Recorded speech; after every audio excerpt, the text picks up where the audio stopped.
So we'll get started by 3 o'clock, right? Yeah, sure. Yep. Start at 3. So official timing given to students is 3. So mostly they'll join at that time. Awesome, awesome, awesome. How's it going with you otherwise? Yeah, yeah, going great. So we run a tech company, Digital Gurukul. So since last many years, we are providing the digital skills program to the students, and in the last 2 years under the COVID pandemic. So it's been really an amazing journey, very new journey, I must say, because online was a very fairly new thing for us because primarily we were into the offline. So I think online transition was a bit difficult, but it was very interesting experience that we got to know not only from the our I mean we got many students across the India. So I think yeah, it was a fairly interesting experience. What about you? That's amazing to hear, by the way, because I understand most of like it's not just about education sector, but at the same time, most of the businesses are right now pivoting their entire model to online more, right? Like I've been discussing with the major brands, like the brands like Estee Lauder, or for that matter, Puma, or whatever other brands that you will talk about, right? All these brands earlier were focusing much on the brick and mortar sales because that was how it was, right? People used to have those experiences and then they used to buy it. Now people are more focused on the online and the experience on the online space, and it's really transforming in a good way. So yeah, good to hear that for your business as well. So yeah, for me it's going really good. Yeah, the obviously stucking in four walls sucks, but you can't really do much about it, right? And as a salesperson, it's always about meeting people, greeting them, and that's how you create that rapport. But then this has been a learning for me as well, that there are so many relationships that I've created just by meeting them over Zoom or Google Meets, right?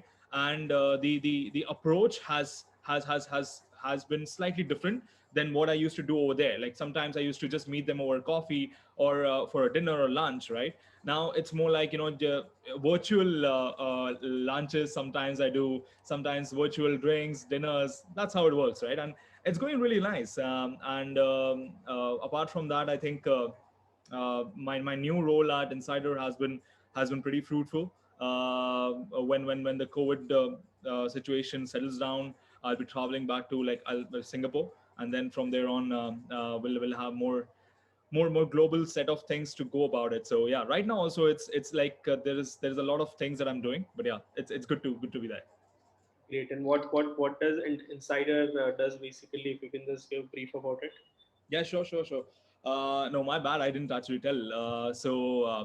Insider is into, it's a B2B SaaS product, right? So it's into marketing automation. Like for example, just to give you a sense, like for example, you go to any of the websites or app, and you do XYZ things. Let's say you search for a product, you add to cart, and you didn't check out, right? Now you didn't check out, that is also an event or the behavior that the user is performing. So Ishan has searched for a product X, Raj has searched for product Y, Kaustubh has searched for product Z, right? Now based on that, let's say when you are leaving at that particular moment, there would be certain channels through which you can engage the user or personalize the experience of the user. So Insider facilitates that part. Just a small tip of the iceberg of what I just mentioned, but then this is one of the things. Then apart from that, you have retargeting channels like advertisements. Then you have web push channels. You have app push notifications. You have email, SMS, which are more like traditional channels, right? So we have been working with like major brands across the globe, right from your I think the Watsons to Estee Lauders to you talk about, and when I talk about Estee Lauders, all the major brands under it, like Mac, then you have Sephora, you have Clinic, yeah, all these what you can say, those kind of brands who have been in the industry for like ages. And then apart from that, we have been with all these mid-size and early enterprise players as well. So yeah, right from Adidas, Puma to likes of your edtech players like let's say Byju's for that matter. So all these players generally require marketing automation in general, right, for their businesses in order to grow their business multifold, in order to grow their existing users and engage the users in the best possible way, because it's all about engaging, right? If you're not able to engage them properly, those users are going to go into some other platform, right? Like for example, digital Gurukul as well. If you are not engaging your users or retaining your users in a proper way, ultimately they will have multiple other platforms where they will, let's say, just sign up to. So you also have your own competition. There are other competitions in the space as well. So based on that, how to maximize your revenue based on the current set of setups that you have, that's how Insider will generally help. The same thing was applicable for WebEngage, but WebEngage was more in what I can say, India, Middle East, and the certain parts of the Asia. Insider is more of a global organization with operations in almost like 28 countries. So yeah, it's an exciting sort of times for me as well. Great, great to hear that, and I think great to know your journey with WebEngage as well. Because I think last week we had a forum as a keynote speaker. Oh yes, So yes, yes, yeah, yes. so then when I checked your profile, so even I saw that previously you used to work at WebEngage. So I think great to have like B2B players into the masterclass and get to know their insights as well. Oh, And since you mentioned you work with the different brands and you mentioned about the kind of a traditional digital channels, like you talk about push notification, re-engagement, I actually want to know how does it impact the digital marketer who are basically entering into the industry, maybe the B2B, B2C, because they already know about this entire channel, how it works and everything. So does it, accelerate the role of digital marketer, or may basically just take back, push back? Okay, okay. So maybe WebEngage or maybe Insider is doing this role. So I think how does it transform? I would like to know from you. sure, sure, sure. No, it's a good question. It's more like a complementing factor. It's not replacing the role of digital marketing, or it's more like complementing them. Because if you see, Raj, most of the digital marketers nowadays, when if people are hiring them, they also try to understand if they have a hands-on experience on Salesforce, Adobe, WebEngage, CleverTap, Insider, or any of those things, right? Because all these products, a digital marketer's job is so ultimately it's more optimized with this products in picture. So what happens is they can then focus on a lot of strategy aspects rather than going into the details about like how to get the emailers to the end clients. Now that's automated, right? You have your entire logic defined. You just have to ensure that that logic and the product or the business that they're working with, it's all in sync. Once that is in sync, it becomes much easier for them to focus on the more micro macro level impacts as well. Like for example, they can focus on let's say how to maximize more revenue through cross sell, how to maximize more revenue through upsell categories, right? Now, for B2C, this is very important. For B2B as well, it's the same thing, because B2B has like lead generation, lead scoring, engagement scoring, how to actually ensure that they get the best of the leads, because there is so much of what you can say garbage around, right? So you have to ensure that the garbage is removed and you get to just focus on the prospective and the best of the clients across. And based on that, it becomes much easier. So B2B, B2C, everyone requires this. So I hope that answers your question. Yeah, yeah. I think very well understood this part. So ultimately, it complements if you are entering into digital Absolutely. marketing industry. Then I think maybe the Insider, maybe the WebEngage kind of a software. I think it's a must to know for a digital marketer, right? Absolutely. Absolutely. Okay, okay. I also wanted to know, like, since COVID happened, how the sales transformed into the B2B segment and B2C segment. Like, has it become very hard for for people, or since you have a good amount of experience in sales, especially like you used to meet people in person, so you know how basically that there's a very great chance of converting them when you're meeting them. So Sure. how does it transform? It has become very difficult for an online meeting to convert, especially the B2B client. So, and how you overcame the challenge? Absolutely. No, I think it hasn't. See, I'll tell you obviously, but I'll be lying if I say that there wasn't a challenge, right? But I think especially for tech first businesses like us, we didn't have that amount of issues. Like we had issues. See, it's all about how much money is in the market, right? Like for example, if people have money, like if the money is free flowing, people will invest in products like ours, and then they will try to engage the people across their different touch points. And it's not a good to have, it's a necessity. So our product is more like a necessity for most of the brands out there. So that actually is not of a very big issue from the brand standpoint or from the company standpoint. As an individual, from a sales standpoint, yes, you were meeting people, right? And you were meeting in events, you were greeting events, you were actually having all these conversations like face to face. And now suddenly it's all remote, while you can see each other over Zoom as well, or Google Meets as well, but you know how it is, right? It's not the same. So the only way to overcome was we had to adapt. And I think the major point was how to adapt is to ensure that you create enough empathy when you're online as well. You create empathy, you understand the background of the user, and what how you can create that comfort scenario for the user, or basically the end prospect that you are pitching it to. Because what happens is most of the times they are cold. So if even if I have done like my research and everything, they'll be like, if I ask them a question, they'll be like, yeah, we do this, it's okay, you tell us what you do. So this is the kind of scenario, right? That's a cold. So that time you got to have an entire framework to it. So we created those framework. I'm going to actually share those framework pointers today as well.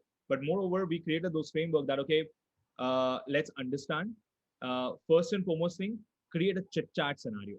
Like, don't just go into selling, and plus don't sell. When you just sell, it's visible that you're selling. You just talk to the person.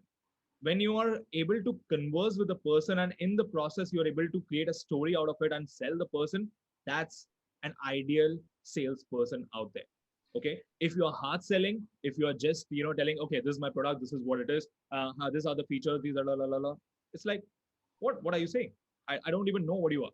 So this is the most important asset, because when you're meeting the person, you might first greet and tell them that, okay, hey, this is how is it going with you in this event? Or maybe we are meeting for a wine tasting, so we are just talking in a wine tasting, so it's like it's a good sort of a vibe, right? So over there it's all good.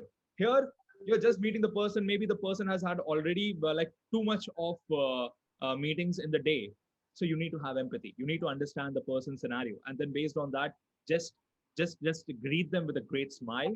Just ensure that you are able to understand the psyche of the user or the prospect, and then go forward. And once you see that, okay, the person has had that what you can say, some warm factor around it, hit the hammer and go full guns blazing. That's how it is. Great. I think that is a great insight that you shared, and especially I'd like to share our example. Like we run a tech company, but we're doing it since last 7 years. So we have the kind of a funnel that we have created, and when the students come to us, okay, so they want to join the institute, they want to learn digital marketing. Most of our player into that tech that we have seen personally, they just put the product. Okay, so this is a product you need to buy. You can get it. But like the approach has been, people don't know about how digital works. Okay, what how big digital is, what kind of career opportunities, entrepreneurship opportunities, and so on and so on. So I think it's more about the sales transforms. I think say sales has basically come into very next stage in the last couple of years. So traditional sales used to happen. Okay, so I want to buy a product. This is a product. If you want to buy, if you can buy. If you don't want to buy, you can just leave. I think that particular area is completely gone. And I think with the digital, everyone has the offering. So if you're not buying from my company, okay, you'll definitely do a Google and you can go to there. You'll find n number of players. But most important part is a trust. I think trust is the most important asset that we have find, especially into the B2B sales and the B2C sales as well. If you're not building a trust, I think it would be very difficult that prospect gonna trust you and they're gonna buy a product from you. I think, and it's very difficult part, and the role of the salesperson has become more challenging than ever before. Initially, the most of the part is done by the marketing team. So if there is a marketing has been done amazingly well, and I mean, and product is available, people just come there and buy. But right now, the role of sales, especially into the high ticket segment, has become grown tremendously. What do you think? No, I completely agree with you, Raj. And in fact, there's this one thing which just struck with me, as you said, that trust is so important, right? And there is this one thought that Zig Ziglar. I don't know if you guys know Zig Ziglar.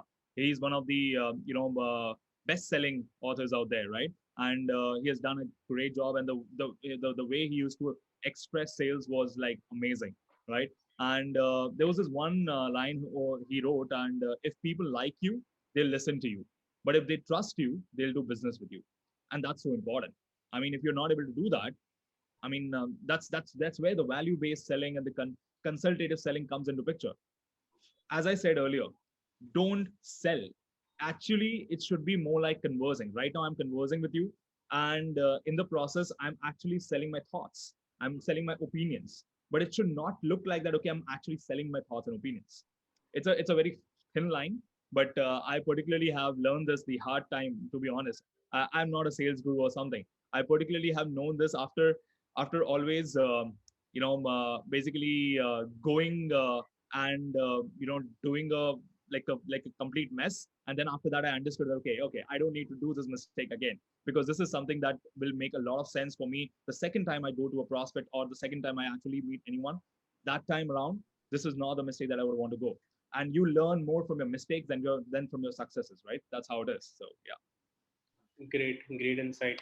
Since you mentioned about the mistakes and everything, I want to also know from you that since you have worked into the Indian market as well, the global market as well, what are some of the differences? What are some of the challenges that you find in interacting with the Indian customers as compared to a global customer? How easy or how difficult to do a sales? And if you mention some of the challenges, how to overcome them?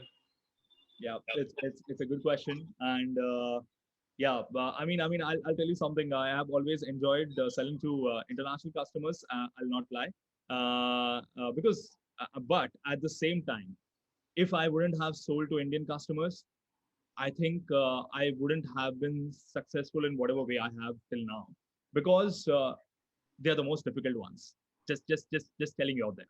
It's one of the most difficult markets. I mean, India, and I mean, the other one which I will definitely say is in the similar lines is Indonesia, and even for that matter, on few of the lines, uh, like UAE. But UAE is not that of an issue because the ticket sizes are huge.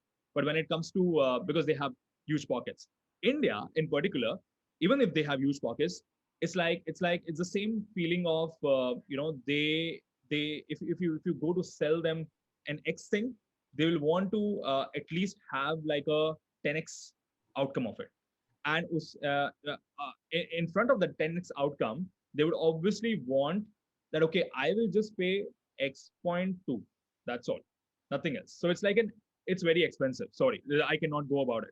And we always have felt that problem with any of the Indian customers, that it's very expensive. I cannot right now go about it. You have to give me, because we generally have this thought process of bargaining, and that's how it is. But Indian consumers, or when you say about the vendors, I've always faced that thing that they're very smart. There are the three cohorts actually. They are very smart. Then there is a second one who are smart, but they'll try to be cocky. And then there are third, which thinks that they are smart. So there are these three, cohorts, and you have to understand those people very well, because if you're not able to understand, you can't sell to them. The third person is the most difficult ones, because they think that they know everything. So they are know-it-all kind of people, right? So if you tell them that, okay, no, this is not how it works, they will just completely go haywire, and they'll be like, no, I know better. Like, they will not say it out loud, but they'll be like, I know better. I have already seen this. I've done XYZ things. So at that particular moment, as I said, the first point, empathy and trying to understand the user and its psyche and understanding the user's persona. And based on that persona, you create a scenario out of it and you create a story out of it. Understand what is the value that they are trying to derive. Okay, that's why it's always very important to have this value based selling, which I keep telling, right? I mean, value based selling and consultative selling, again, is always coming from each and every market that I sell to. It's not like that Indian market, it only works in Indian market. It's actually working in each and every market. So Indian market is difficult from price standpoint, but then there are other markets where the other difficulties come in, which is like, if I'm going to, let's say European markets, they are very far, they're far behind, by the way, not in terms of technology, but in terms of their what you can say, taking the onus of marketing as a strategy, because they are more into that brick and mortar. And now after COVID, every business is now turning into that. They're actually running towards that online transformation and going towards it. So it's more like an education over there. So you need to educate them because they don't know about it, and you need to educate them. So in India, it's not about education; it's about price and it's about creating value over there. In European markets, it's more about education and getting that insight that, okay, what exactly are they looking for, because they don't know what they're looking for. So you need to tell them that, okay, hey James, I think this is what you're looking for. Let me help you out. I'll be your consultant, and let me help you out over there. And they actually dig that a lot. And then you go to a highly advanced market, which is US, and US is all about transactions, but at the same time, the higher ones is all about value. Because if you're telling them that, okay, I'm going to provide you and a 10x revenue out of this, so that 10x revenue, they would want to understand in a form of a framework that how exactly are you going to go about it. So that's how the maturity of the markets go in different ways. The same way is applicable for Middle East.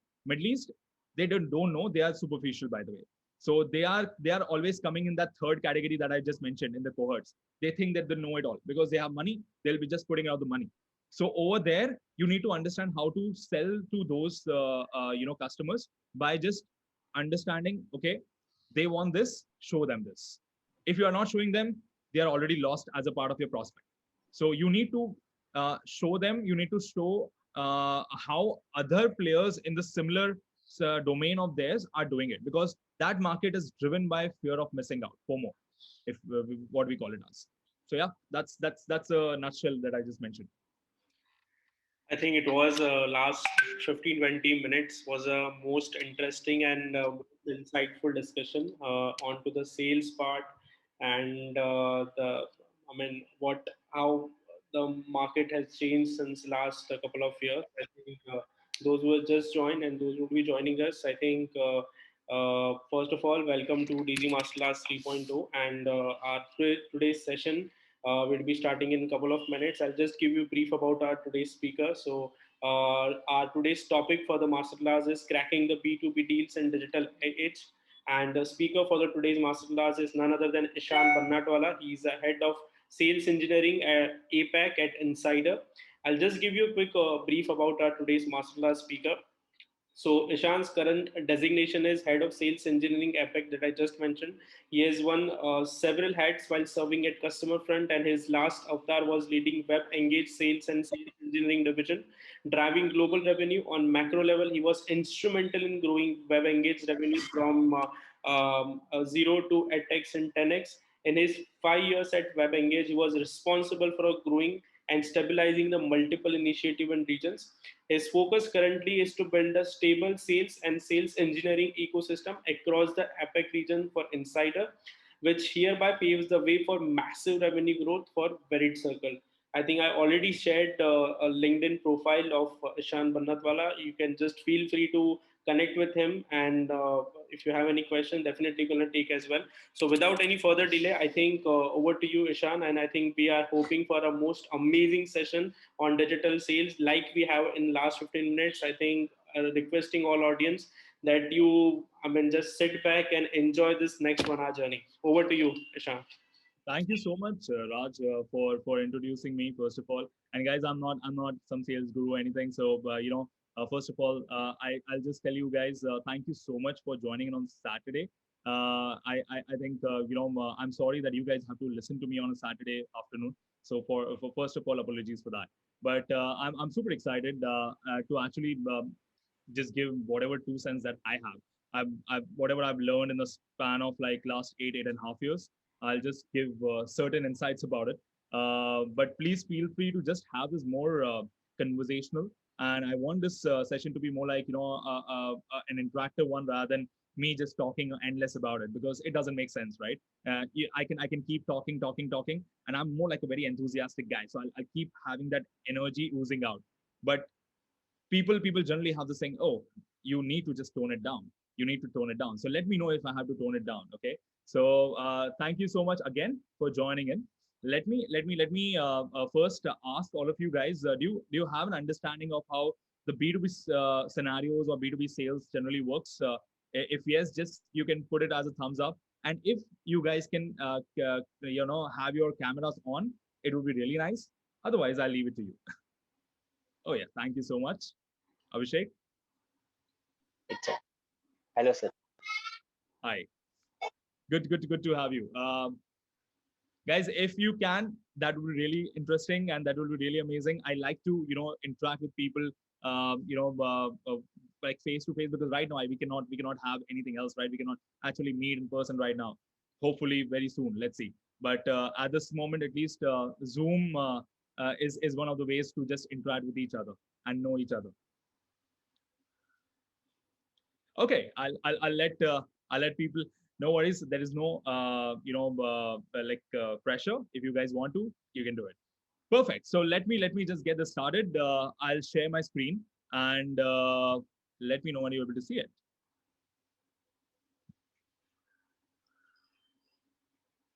Are you able to see the screen? Yes, sir. Awesome. Just a second. I'll just present this. Yeah.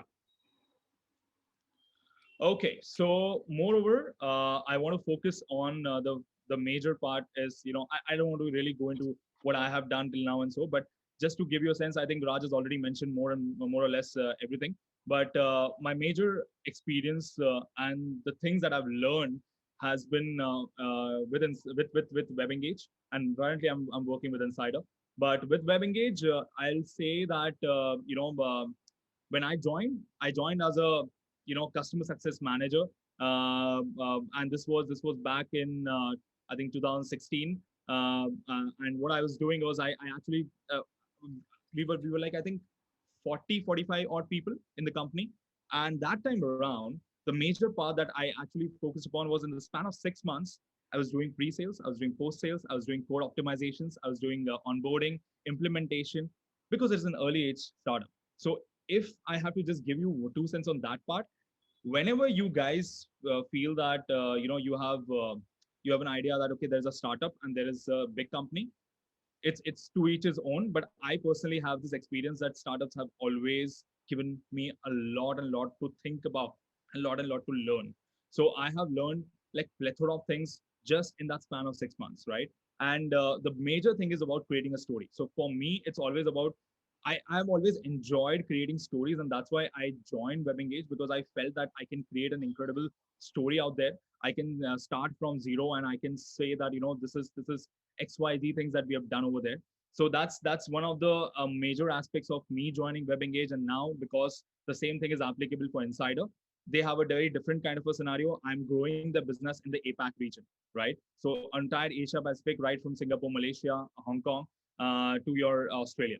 So that's always been the driving factor for me. So if there is something like this that comes along with you, please feel free to just explore if you are having two doubts about it. Okay. What do I do as a sales engineer? Just giving you a 2 cents of that. It's sales. It's a mix of sales, business, and tech, right? And at least basic in tech. So as you have seen, I have a tech background. I joined, like I did my engineering bachelor in the field of information technology. So I'll just give you a 2 cents around what exactly this slide also means, because I think very few sales or sales engineering folks I know try inculcating all three aspects in their job. Like sales reps don't want to bury their hands in tech or even going in depth of the product they are selling. And the same goes vice versa, where pre-sales or sales engineers prefer just focusing their job around RFPs, RFIs, technical evaluations, and being a backbone to sales. So they don't want to do each other's job, which is fair, right? Having said that, I personally feel that having in-depth product knowledge, tying up with few technical know-hows, translating into business language, and then do a consultative selling, that's always the idea of a 360-degree sales rep. So I'm just putting it out there that this is something which is very important. So if you have all these three things together, it becomes like a lethal weapon for you. So I'm not saying I have mastered all these three things, but I'm trying to do that. Okay, so that generally yields like wonderful results. Believe me on that. Now, what I'm trying to do is there's this one video which I'll just share, show it out here. It's one of my favorite videos on Simon Sinek. How many of you guys know Simon Sinek by any chance?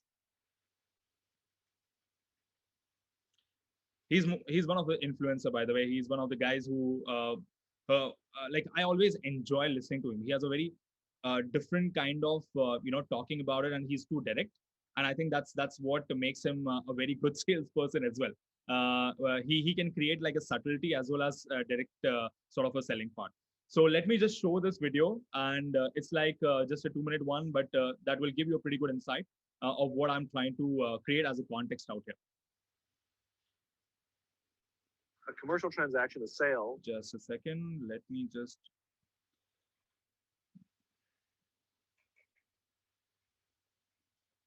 My bad. Yeah.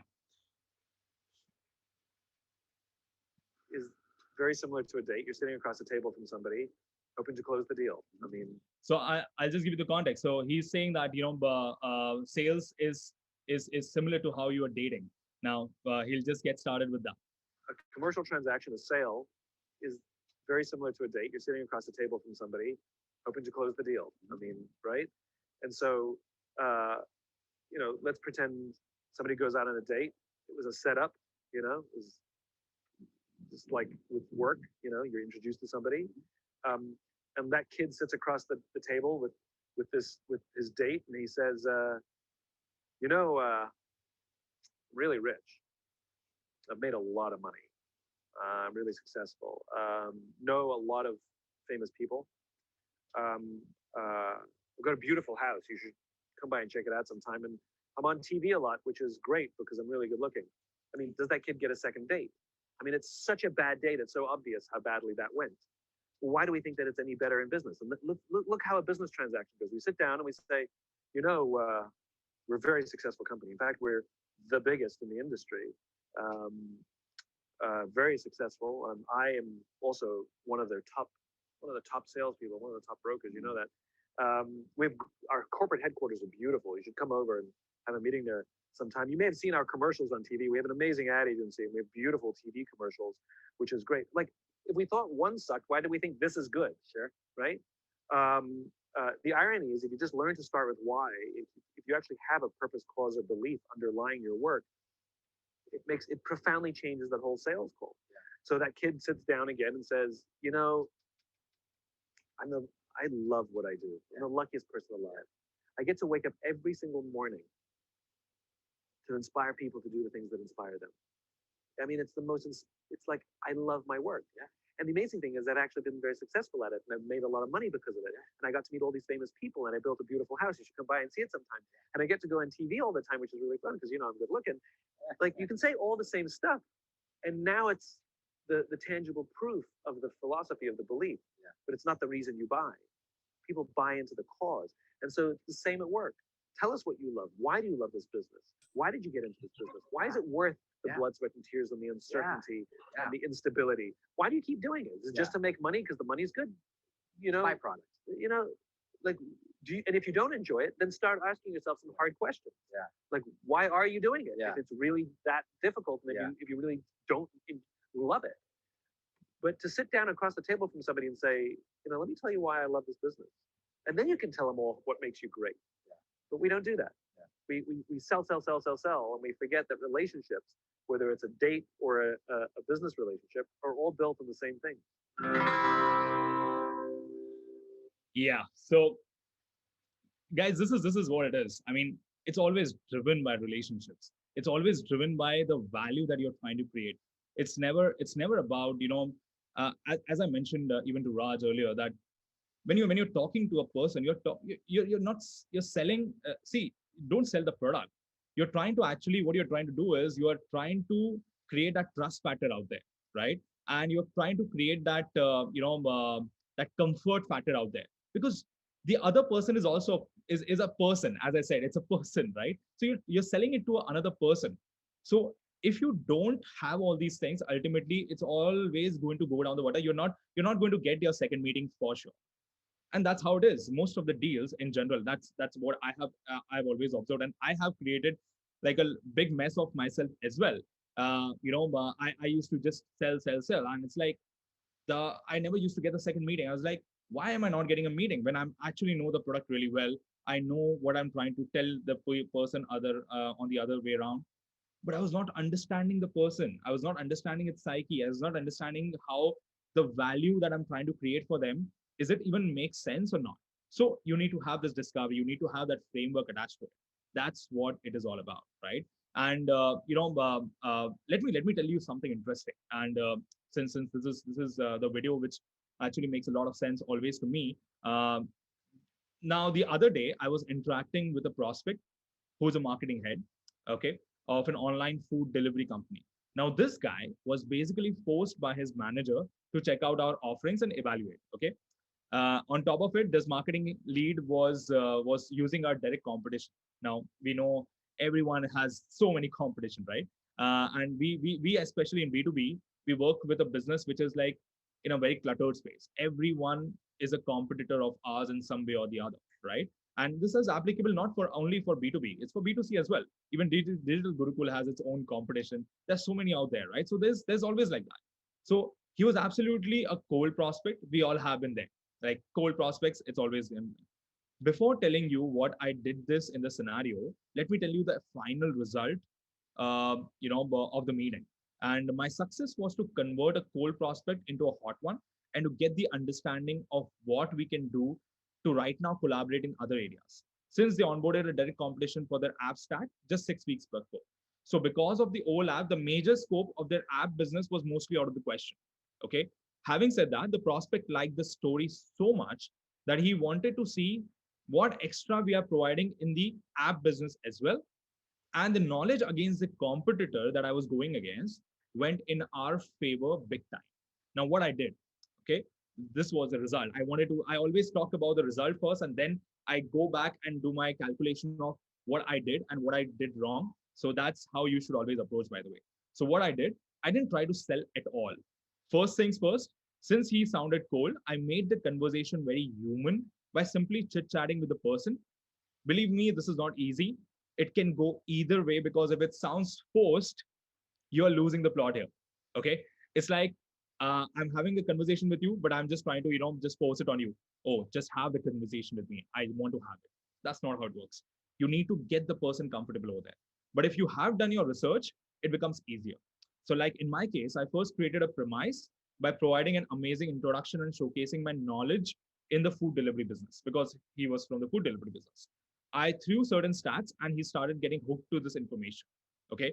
And now this guy was coming from house rental space from the earlier stint. So this is also research, right? I knew from LinkedIn that this person comes from this particular space, like a business earlier. Now all these things are very important. Like for example, when I was talking to Raj, I actually went over his LinkedIn and tried to check his entire LinkedIn. That's how it works, right? And I think like Raj knows this because I viewed it and he saw I viewed it, right? So it is not a problem. You ought to do that. If you don't do your research, you are losing the plot, my friends. Okay, very simple.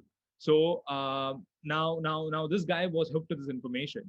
So now this guy was coming, as I said, from the house rental space. So and he recently joined this company. So I complimented him on an interesting switch and tried to understand this thought process of switching and coming to a very different business model. He started getting warm now. Okay. And now that it was my time to quickly hit the hammer, so I confronted him by telling that I know that they are using an overlapping product. That showed my research, and I tried to understand what's important for him in terms of his business, KPIs, pain points, etc. Right? Now, people don't care how much you know until they know how much you care. That's how it works, hands down. Okay. And he was a tech enthusiast, so went technical and showed him in-depth scenarios relevant to him, and subtly, highlighted how we are better than the competition. I ensure that I don't show him everything, because you don't want to show everything in one meeting. You need to keep the room for him to be interested in the next one, the next session. So he appreciated the knowledge, research, and got so interested that what we can do for them. He himself asked me the schedule for another meeting, okay, and gave me a time for the same right directly from his side.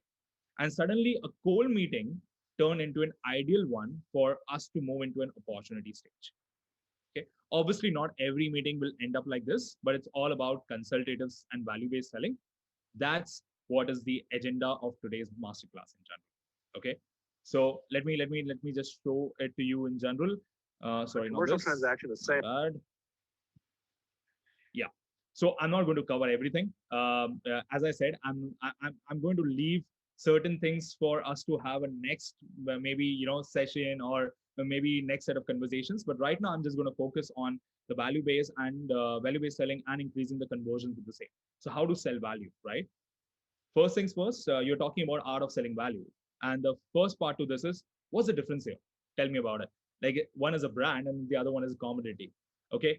Now, brands deliver value, commodities competes on price, and that's always the case. Like, I'll tell you something. Generally, all the salespeople try to figure out everything on discounting, or they will say that, okay, if this is not working, let me just try to figure out that, okay, how much discount I can provide to this person. Never do that. Like, I personally, this is my personal experience and my personal thing. I'm not saying that you should never do that, but this is personally, as per my experience, I feel that always have the discounting room when you have the table in your favor. Like, you have the people in your favor, and then you can actually define your pros and cons and define the highs and lows, and based on which it will be a very fruitful conversation that, okay, this is the problem, let me now create a scenario for you, and let me now provide you some discounting. And if you are providing them something, always get something from them in return. That's the first 101 of sales. If you're not getting anything in return, you're losing the plot again. Like, you're leaving money on table. Like, if you're providing 50% discount, let's say, it's always about, with that 50% discount, you ought to have referrals, you ought to have case study, you ought to have them talking about you on Twitter, Facebook, from the higher management, something like that. I'm just giving you a very brief example. Now, your customers want you to add value to your experience, right? So to break out this price trap, you have to work extremely hard at differentiating your offering, right? So don't learn to sell price. As I mentioned in just now as well, spend your time learning to create more value than your competitors, and focus on showing you can create greater outcomes. That's very important. Okay. Now, don't get me wrong. There is nothing called as good rep or poor rep. Okay. I have been a poor rep a lot. So I have not seen any salesperson not being a poor rep in their entire life. It's never the case. So as a sales in a B2B aspect as well, you will have your certain quarters or months which will be very bad for you, or maybe moderate for you. And there will be certain months there where you are killing it. And you need to ensure that those killing it kind of months have to be as sustainable as possible, right? That's how it is. And how do you do that? This is just an example that I've put it out there. Now let me just explain this part. So first, the best sales reps close more seats or more revenue per deal. Okay, they are better at mapping out business processes, at discovering how many seats, units, what there is to sell, and they just sell more.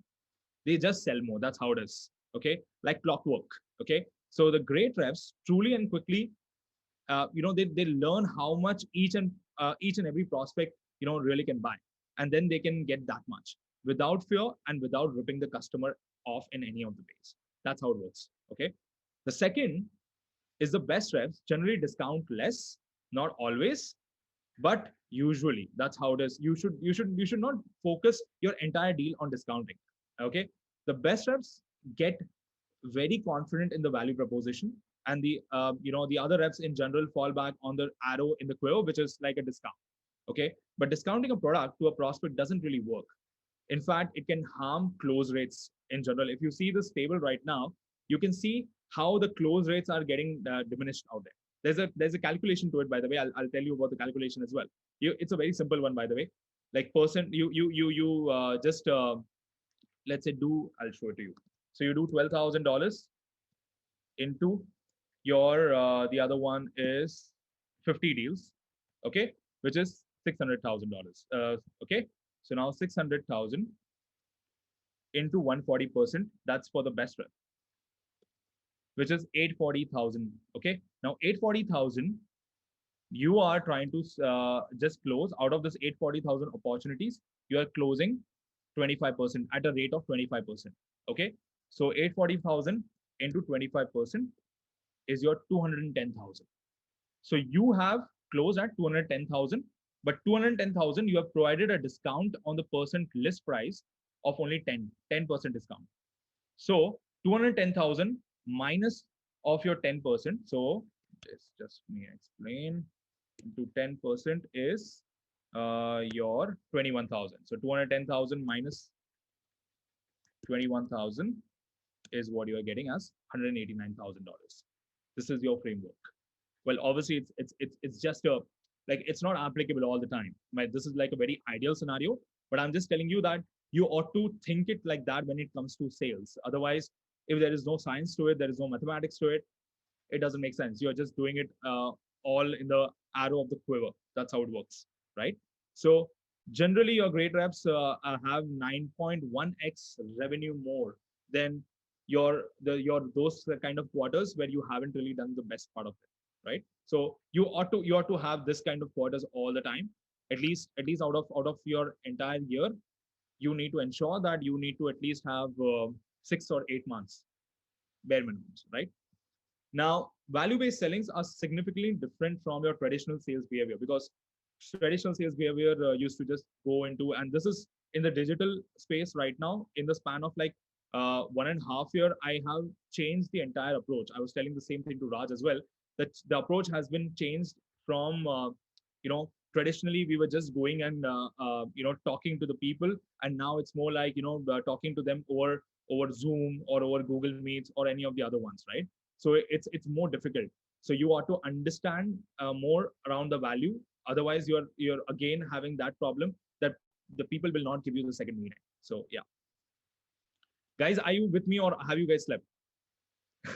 I'm just trying to understand if everyone is with me, because this is one of the major aspects of selling as well. You ought to know when your audience is there or not. Okay, that's good. I see Rahul giving a thumbs up. I like that. Okay. Rest of the people, I think, want to just listen, but I'm not sure how much they are into it. Okay, cool. So I'll just quickly go into the concrete differences, and I'll actually focus on the framework as well, because that's more important. So these are like the product-oriented selling and value-based selling. So when you talk about product-oriented selling, it's all about your sales features and pitches.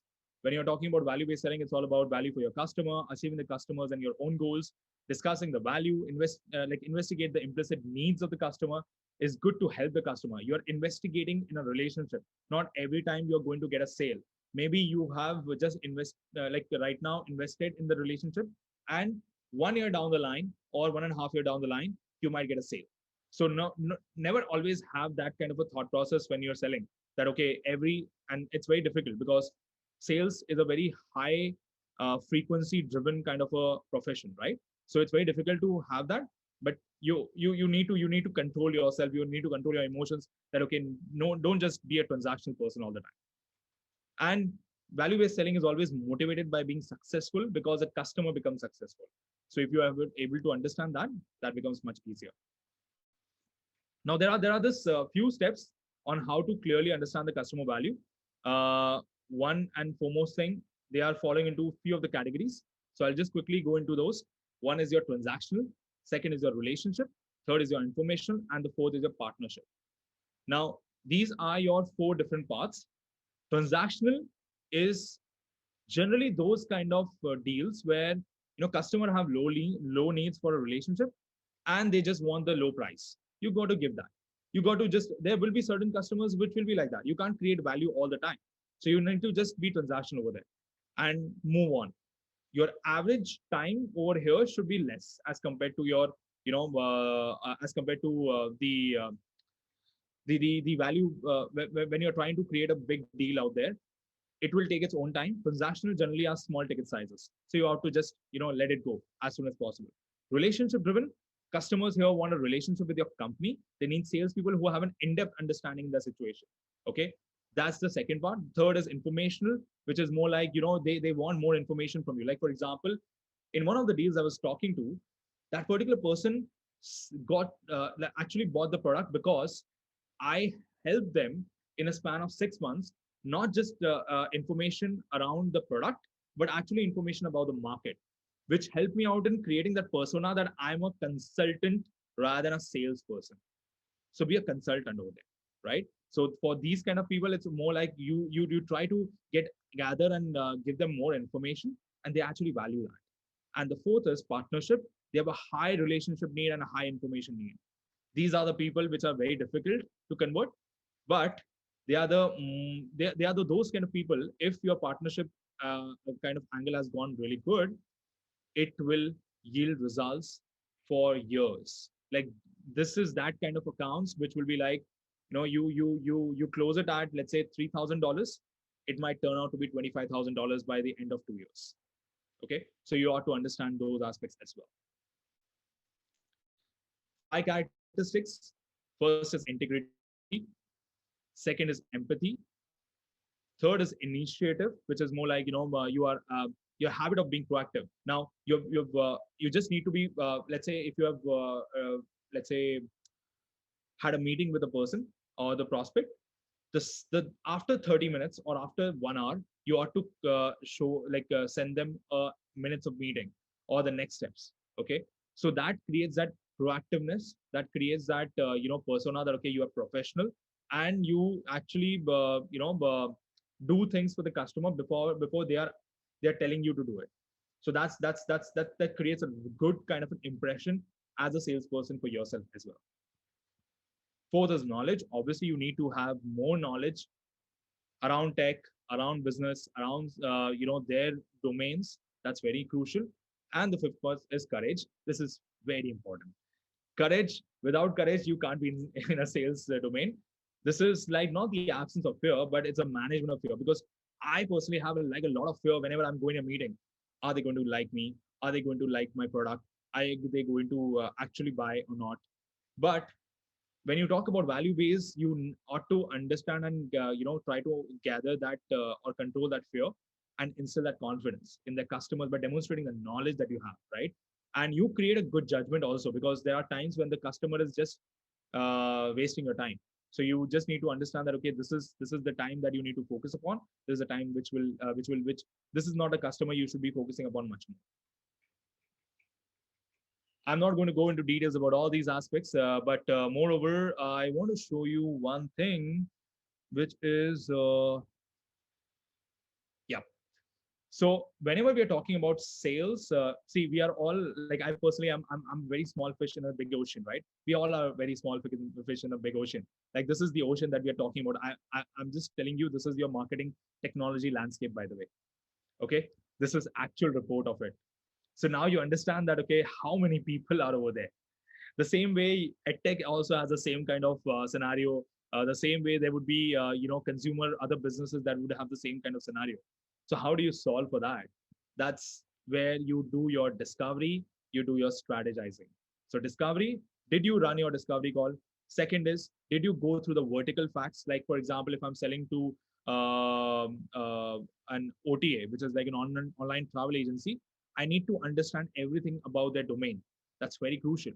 Did you read your McKinsey reports? Did you read the annual reports that they release? Did you listen to them? One thing that salesperson do very bad is not listen, because they ought to just talk. And when you keep talking at that particular moment, if you're not listening to the other person, you're losing out on so much of information that they're giving it to you, right? And all of the information is out there. You just have to listen. Okay. Do you relate and love what you're selling? That's also one of the major aspects on the personal side of things. And when you talk about strategizing, did you have a meeting plan? Now I'll show you how a meeting plan looks like. But yes, did you prepare a meeting plan? Did you know what they care and what is actually applicable for them? And the third part is, did you check with the similar clients we work with? All these things are nothing but your framework attached to it. Does this make sense, guys? A thumbs up, even from one person would be fine. Okay, that's good, Manav. Thank you so much for that. So just one part to it, which I want to ensure, and this is I'm a guy who will always try to create more conversation. So this is more like a conversation that I want to have. So when you talk about discovery part, right? Average salesperson generally, let me just show it to you. So generally, average salesperson will talk about his USP. Prospect will try to imagine what they can do with the given USP. Is this right? I don't do you guys think that this is something that should be done?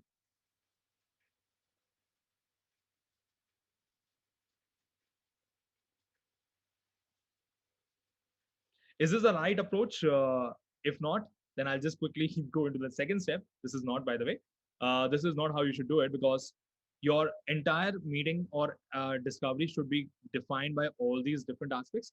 Who is who, challenges, shortcomings, dreams, fears. You need to know all these things. This is what to discover prior to the meeting. And then there is what to discover during the meeting. You need to understand the buying process. You need to understand the influence. Whose budget this project will sit into. Who do you use X solution in the company now? And what are the different things that they are trying to achieve via that? So what is the perceived value of it? Looking at the challenge that they have, do you think the value that we are trying to sorry, there is someone who is trying to yes, please, any question? Okay, so you need to understand the next steps, timeline, everything attached to it, because if you don't, then you don't have the next meetings around it, right? So that's also very crucial.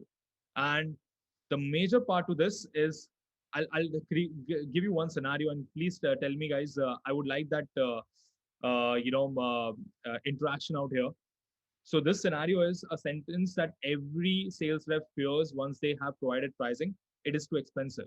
So in general, if you feel like it, like how would you guys want to handle the scenario in general? What do you guys think? If someone tells you it's too expensive, and this is Indian mindset anyway, so how would you guys think that how it should be handled? Anyone?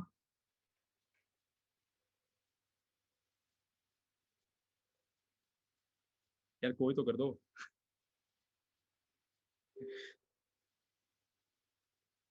Okay, let me just answer then. I think someone has chat. Quality matters. Amakshi, thank you so much. Yes, that is important. Quality matters. Would you want to elaborate more? Hello, sir. Yes, please, Rahul. Sir, a brand never compromise with quality. That's why he wrote quality matters. Absolutely. Yes, I completely agree with you. What else? So if someone tells you it is too expensive, how would you approach that particular person? What would you do in this particular scenario?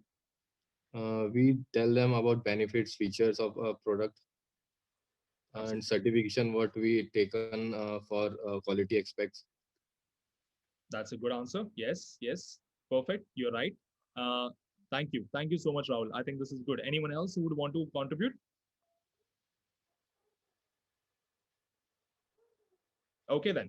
So he's completely right. I mean, the most important part always is, whenever these are nothing but your price objections, right? So as you said, Rahul, even Kamakshi, quality matters a lot. So yes, you ought to tell them and create that value for them. If you're not able to create the value for them, or you're not able to showcase that, the how you have like created the similar kind of success stories for other players across the globe, then all these certifications, all these different things that you would want to have as a case study, right? So it is the perfect one. One of the other things, price objections are most common type of objections, right? So they are often voiced by the prospects who have every intention of buying.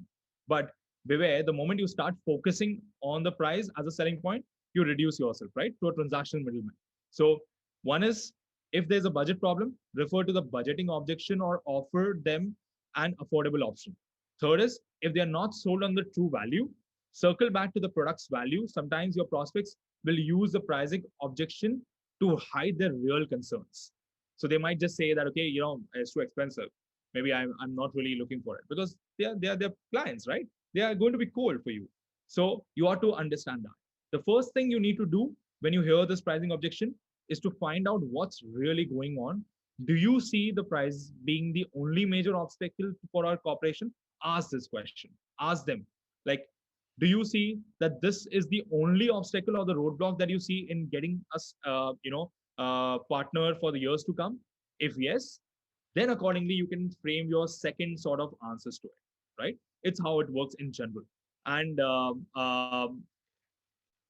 any person that you generally talk to, I've always told people, right, that approach each customer with the idea of helping him or her solve a problem or achieve a goal, not of selling a product or service. If you're able to do that, that's the most important part of how a sale or a forecast of sale will come into picture. Thank you, Rahul. Thank you, Kamakshi, for your inputs. uh, this is just a framework, and I'm going to quickly get into it. Raj, how much time do we have? We have like 5 to 10 minutes we'll take, and then in the last part we'll have a Q&A session. Perfect. So yes, I'll quickly go into this 5 to 10 minutes, and this is like a framework. See, guys, if you feel that this is going way too like it might be slightly advanced or anything, then let me know about it. I'll just quickly then go into the facts which are more into the layman terms. So please feel free to just bog me down over there. Okay. So the one important thing when you talk about framework is always about this research, meeting strategy and tactics, and after meeting actions. I'll tell you something, guys. Discipline as a trait is very important in order to achieve this. So ensure you have your research, asking the right questions, solutionizing, and execution. But more importantly, have a disciplined approach towards this, because if you don't have that, then ultimately you're not going to be able to create that wow factor for the end client. So the first step is always about creating that disciplined approach of research. So when I go into any of the meetings, okay, I generally try to understand um, what is the business. Like for example, if I'm going into a Flipkart meeting, let's say Flipkart, everyone knows, right? I'm sure everyone knows about them. So if I'm going to pitch to Flipkart, I know for a fact they are an e-commerce marketplace. Okay, first and foremost thing you need to know that. Second of this, what is the current flow that they are facing? So background, people that you're meeting, domain, their analysis of the entire business, like what is the kind of website or app flow analysis, like key products, promotions, other relevant things that they are doing on their website. How do they make money? What is the latest news that they have, right? So let's say you got to know that Flipkart is right now taking or raising more money. Use those information during the course of your meeting subtly. Don't just tell that, okay, oh, you're taking money, give it to us. That's not how it works. But it's more like subtlety. So have your subtlety defined over there. You also need to understand who are their competitors. Like we all know Flipkart's competitor in India is Amazon, right?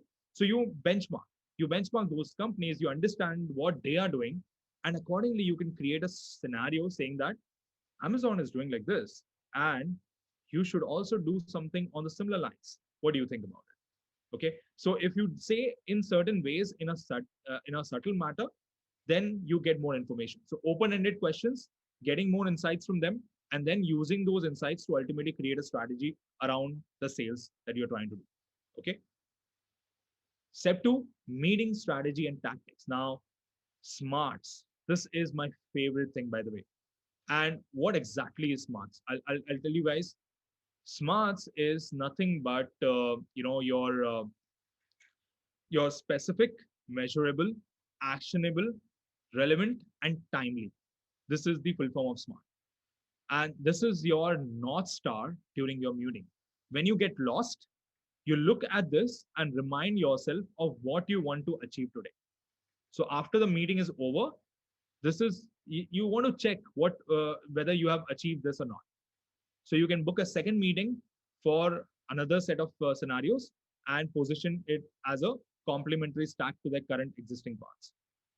So when you're creating value points and positioning, it's always very important for you to create to understand all these aspects and hereby create those wow moments for the customers. So when I say wow moments, it's like, okay, this has been mind blowing. This is really good. And this is something that makes sense. So all these things that the customer is saying in some way or the other, that's when you know that your meeting is going in the right direction. So you then get to hit the hammer and you got to figure out that, okay, let's just then go into the next steps, right? So that's one of the most important parts. Discovery questions, very important. Demo preparation, very important. Commercial strategy, pricing, ballpark. This is your entire framework that you can create on top of it. And the most important part after this is, if you are able to get certain answers during the course of your meeting, during the discovery and everything, uh, as I said, right, Raj, earlier when we discussed chit chat topics that worked. So uh, if I'm talking to someone, what exactly is this thing that worked for me? What exactly is the thing that didn't work for me? You also ought to understand that, okay, I didn't really do this well. So the next time you can do it better. What are the threats that you feel can hamper this deal going forward? What are the business and the KPI and the pain points? Believe me, guys, if you are if you are able to achieve this framework, I'm telling you, this is like the 101 of sales. And I'm also not able to do it yet. I'm also not able to do it yet. But this is your ideal case. In Insider, in WebEngage, I was doing certain things. In Insider, there are certain things as a global company. They have also created certain frameworks. So I created my own framework, and I actually, had their framework also inculcated, and this is what the end outcome is. So I'm telling you, but it's always important to have more information in a meeting. If you don't have more information, then get it. If you're not able to get it, then maybe you're talking to the wrong person. Maybe the approach might be not be the right one. So then you change your ways, you change your nutrition content, you change your way of how you can understand their personas better, or you might want to talk to another person who might be interested. Okay, so that's how it works, right? And one last scenario before we end this up. Again, I want to have this conversation. So Rahul, Kamakshi, I'm asking from you guys as well, and there are other people. Please, whoever can, just join. This is the scenario. So let me just, tell it to you. So this is a scenario where I was dealing with a prospect in beauty and cosmetic space. While I was showing them the use case driven presentation, I showed them how the direct competition is using us and deriving incredible value with us. So what I'm trying to create here is a FOMO, right? Fear of missing out. I did everything right, ensured that smarts are achieved, prepared for the meeting perfectly, and tried to create all wow factors by showcasing value. But even after all these, the prospect didn't even give me a second meeting. Anyone can guess why did that happen? What did I do wrong here? I'm just going to check the chat.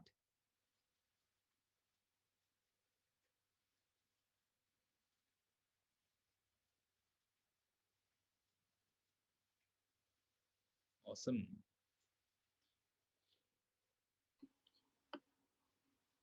Guys, anyone? You can take your time to just read it again.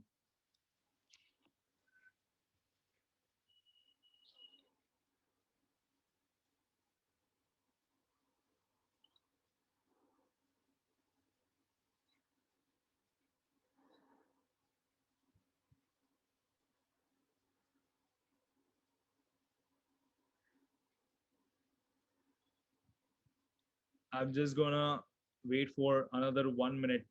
If anyone can just tell me about this, just give it a try. It can be completely haywire. It's completely fine. Maybe I could be wrong, but just a guess that because you mentioned that you are dealing with their direct competition, so they might think that if you're dealing with the competition, why would you want to work with them? Bang on. Perfect. Thank you so much. What's your name? I'm sorry. Shivangi. Sorry. Shivangi. Shivangi. Thank you so much, Shivangi. This is the perfect answer. Yes, this is a very so.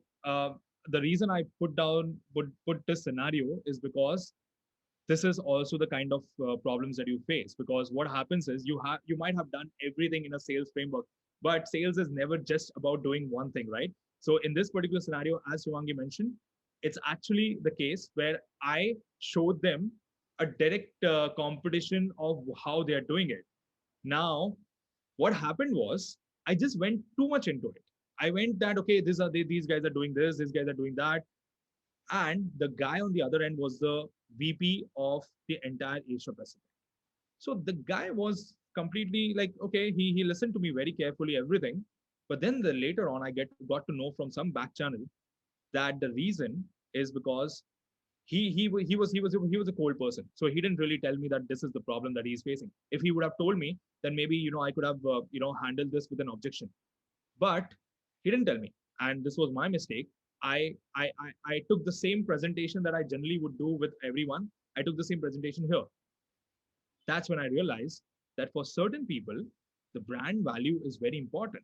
And you ought to understand and actually ask them the question that, okay, this I'm working with XYZ competition, but I hope that is not a concern for you. Is it? If it's a concern, then I can handle it out here. So if you never just try to do sales with one way.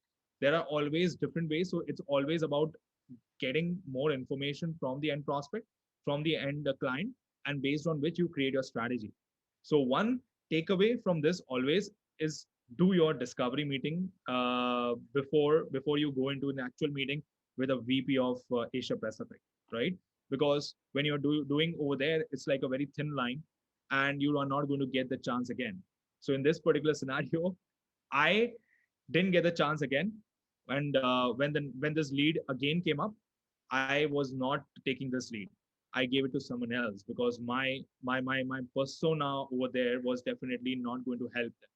So it's always good to know that when you should be stepping down over there, right? So yeah. So thank you so much, Rangi. It was really helpful, and you were perfectly correct. Awesome, guys. Any questions that you guys have? I'm open. I think more or less, I'm not going to go into this one today, which is how to create a wow moment. Maybe if you guys want to just reach out to me, or maybe we can have another session for this. Who knows? So yeah, let's just keep certain things for curiosity, right? So I had a great time conversing, and I had a great time just sharing whatever small things that I can do. But yes, please let me know your thoughts and what are the things that you would want to know better. Okay, so if anyone has any questions to ask to our masterclass speaker, Ishan, then definitely you can just unmute yourself. You can put your questions into the chat window, and definitely you're gonna answer all the questions the way that he did with the presentation. I think it would be a great if in case any questions, since you are all learning digital marketing, and obviously if you're learning marketing, sales becomes very important because all you're doing on digital platform is reaching out to the customer, and that journey ultimately ends when you're basically selling a product. And I think that is was a very important part. So in case anyone has any questions, kindly unmute or kindly turn on the video and you can directly ask the question. Yep. And plus, just to add on to what Raj said, whatever I'm mentioning, it's all applicable for marketing as well in general. Like I don't know if you guys were all there for forum session as well. Now forum is a very good friend, and whenever she used to have any problems around understanding of sales, because in WebEngage, me and forum used to always work in tandem. Like we used to understand, like I used to understand how the marketing works, she used to understand how the sales work. If we don't work in tandem, it's all going haywire. That's how it works, right? Because you've got to have that collaboration and in any organization that you work with. So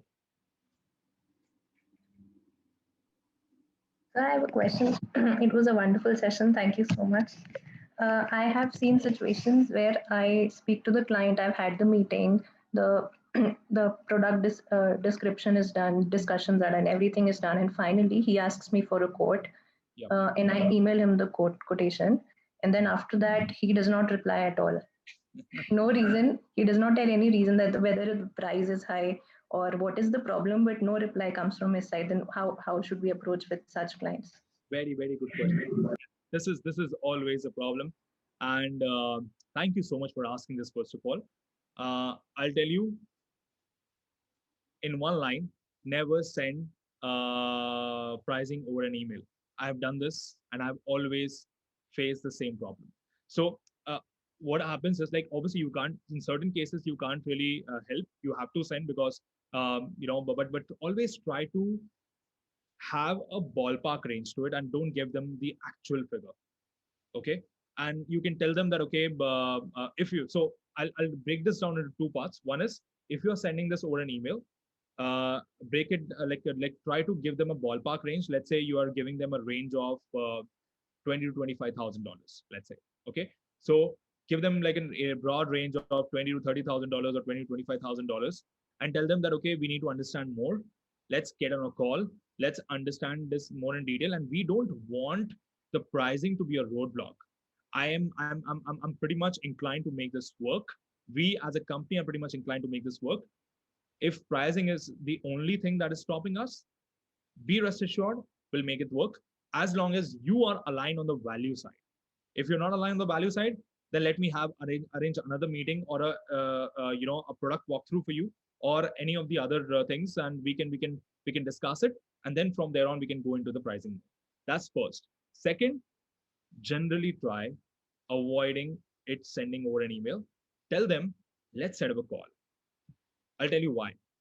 When you set up a call, you tell them, hey Shivangi, the pricing for this is coming in the range of $20,000 to $25,000. What do you think? Does it make sense? I would love to know your feedback. Your facial expressions, when I say $20,000 to $25,000, I'll get to understand that. If the client is not having video open or video on, then also that tonality will give it away. Like they will be slightly defensive. If they are generally, see, everyone will always have some problem with the pricing that you are sharing, because they will never be like, oh my god, this is a great pricing, let's just go for it. That's not, never. Even if you have given them a less pricing, they will still try to tell, I think this might work, but I'm not sure if I can get an ROI out of it. Okay, so if something like this happens, you are in a good position, because the person is right now thinking about it, and he or she already knows that they have a budget, but they will obviously try to be heroes over there now, because they are also see, as a marketer in general, they'll always figure out that how to get less money so that they can be superheroes in terms of their VP of marketing or head of marketing or whoever it is. So always understand and make them superheroes. No worries about it. Make them heroes, and that's how you can ultimately break it down. But one suggestion: never try not to share it over email. Just have it over them over a call, and then try to understand better.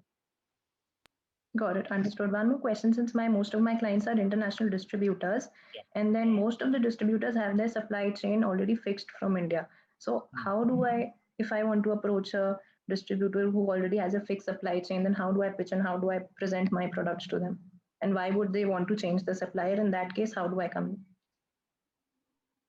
So when they have, so in this particular scenario, they already have an existing supply chain, and you are trying to rip and replace, basically. So you are trying to pitch it in a way where you're saying that take my product because my product is better, or maybe in some way or the other. That's the scenario, right? Correct me if I'm wrong. Yep. Okay. So yes. In this particular scenario,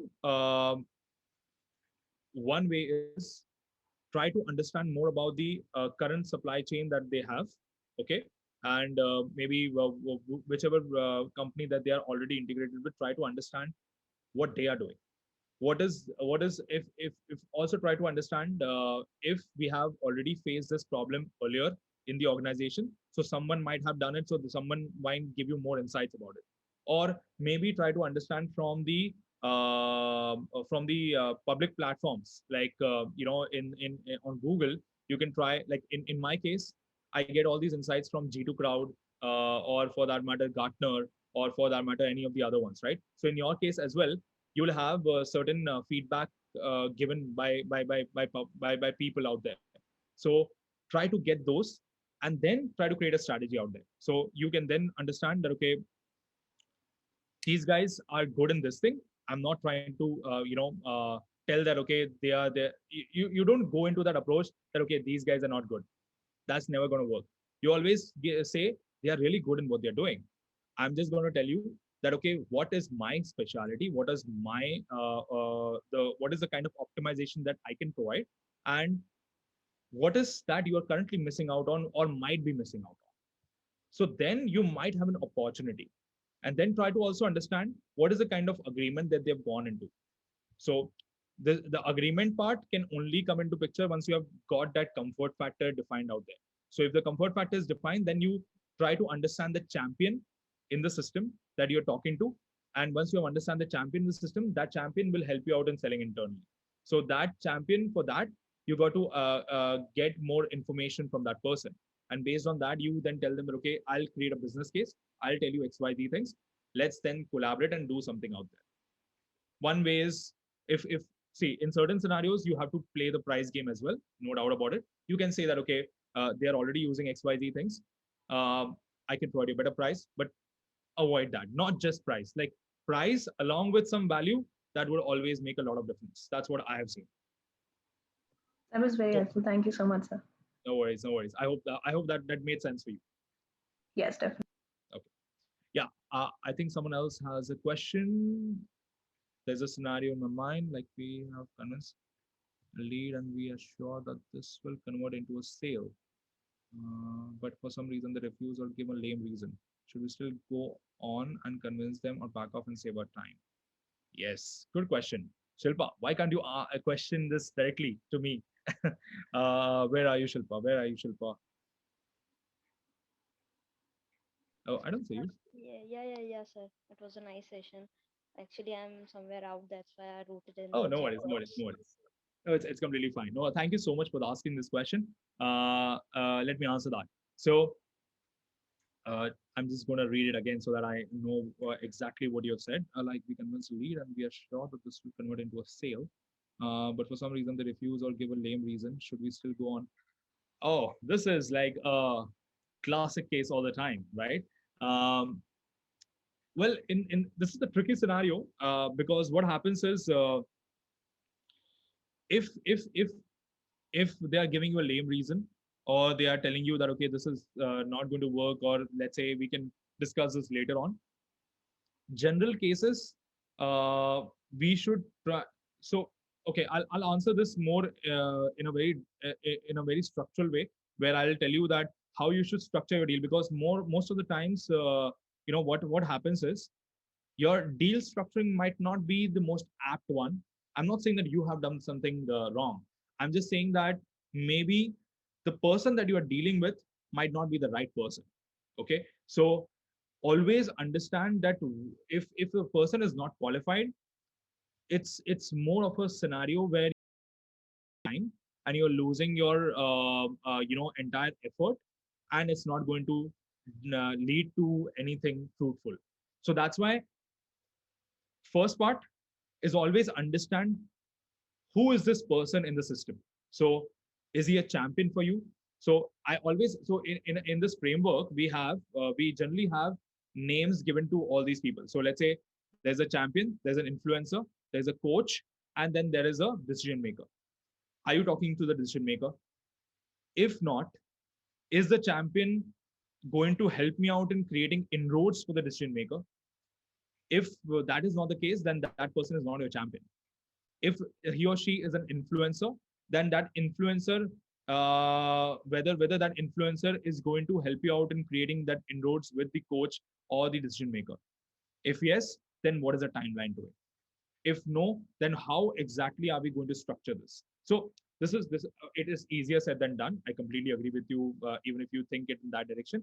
So this is one first part to it. The second part to this is, whenever you are trying to, whenever they're trying to give you a lame reason, you should not, so if, let's say, you should definitely ask them series of questions that, okay, what exactly went wrong? Did I do anything wrong? Take it on yourself.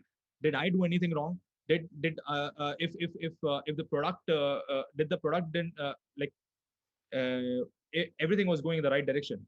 So do you think that the product didn't really work in the favor of what you were trying to see? Let me know your feedbacks, because that will help us out in learning better, and that will help me out in aligning things better for you in the future. So when you take it on yourself, it becomes easier. Okay. And then the person might answer. If the person doesn't answer after one or two emails, then try to go for the decision maker. Try to get inroads, try to get, because every nowadays you have email IDs of everyone, or you have LinkedIn for that matter. Just try to reach out to them over LinkedIn.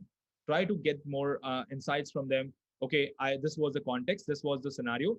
Tell me, if we can arrange a quick 5-10 minutes call, I would love to understand what went wrong. Okay, so that is also one of the ways. Even after that nothing works up, and you have already understood that this person is not your champion, then don't waste your time at all. Try to get the another person in the system who might be more relevant for you.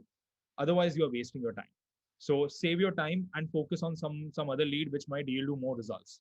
So always have this understanding. So it's always about this framework. So that's why I shared those framework pointers with you, right? If you're able to create those framework pointers, most of the times you get an understanding from the sales that, okay, this is what is going right, this is what is going wrong. So that's longish answer, but yeah, hope that makes sense. Yeah, that was perfectly answered. Thank you. No worries at all. Any other question, guys? I guess you answered it, all the questions, the unspoken questions, and I think you that everything. I think in the last 1 hour, it was, I think, the most value-added session, especially onto the digital sales part, and because that is a something very important skills for not only just a digital marketer, but for the every person. Okay, sales helps you everywhere. So I think especially if those students mostly are learning digital, someone has a startup, I think this is a skill set. I think most misunderstood part, that how it works. So mostly people excel into the digital marketing, but when it comes to digital sales, because of that one thing, I think they miss out on the big thing. So I think in the last 1 hour, I think most of the participants at least have understood how to, and take a sales into this entire funnel, and how to basically improve the business, and increase the sales. I think great session. I think from entire Digital Gurukul family, I thank Ishan for taking out the time, especially on Saturday, and sharing your valuable insights with all the participants. I think it was like most insightful session. Let me tell you, we normally have a digital marketing session. I think most of the participants understand. This is the first time that I think we had an in-depth discussion on the digital sales part. So I think thanks, Ishan, again for the amazing insightful session. I personally have loved and learned so many things from you. No, I'm really, really flattered. Thank you so much, guys. And first of all, thank you for being there for the session. Okay, that's more important for me. I mean, I'm always game to spending my times even on Sunday or Saturday. Because that's how it works. People generally have learn from each other. I have learned from you guys the questions that you asked, and the same way, whatever small set of learning that I can impart. So I'm really grateful for that. And I think you put it right over there on top, Raj, that sales is for everyone. It's for everyone. Like, it's not for so don't consider sales like, okay, you need to have a sales profession. You are you actually utilize sales in each and every conversation. Like, even with your parents, you are selling in some way or the other. Like, you are telling them, okay, I want to actually go for a nightclub today, and this is there's a entire sort of a background that you will try to create. I have done that. I've been there, so I understand what what you. So it's all about selling, right? You are creating that premise over there. You are doing your research. Is my mother going to be the best person for me to reach out, or is my father going to be the best person to reach out, right? So it's just one of the examples. Selling isn't everything. Like I have personally read books like Rich Dad Poor Dad. Guys, if you guys want to go for any personal understanding of selling and finance, Rich Dad Poor Dad by Robert Kiyosaki is really good. He makes it really interesting. Simon Sinek is really good. His ideas on selling is always amazing. Then at the same time, you should go for Zig Ziglar. His ideas on selling is amazing. And then there is a book called as Hard Thing About Hard Things. Ben Horowitz, amazing book. Please, if you guys are into reading, go for it. Just read it. It's going to be very interesting. So yeah, I mean that's just one of the small aspects that I wanted to share. But yeah, thank you so much, guys. It was a pleasure for me to talk and be with all of you. Okay, and one small request to all the participants: if you like the session, what you can do is you can just take a screenshot. You can just go into the LinkedIn. You can tag Ishan on LinkedIn, and you can share your feedback, what you're doing it right now into the chat window. Maybe you can do it into the LinkedIn as well. So I think that will encourage Ishan the way that you have shared the value to all the participants. Maybe he'll be encouraged and motivated to again come back onto the masterclass session. Definitely, you can invite him again for sure. So with I that, would love to do that. I would love to be a part of the sessions, guys. And thank you. It's a pleasure. Thank you, Raj. great, great. Oh, Thank you thanks. so much. Thank you so much. With that note, we'll end up the session. And you enjoy the weekend. Take care, be safe, and see you again on Monday with your regular sessions. Thank you so much. Bye bye. See Take you care. guys. Bye. Have a great weekend. See you. Bye.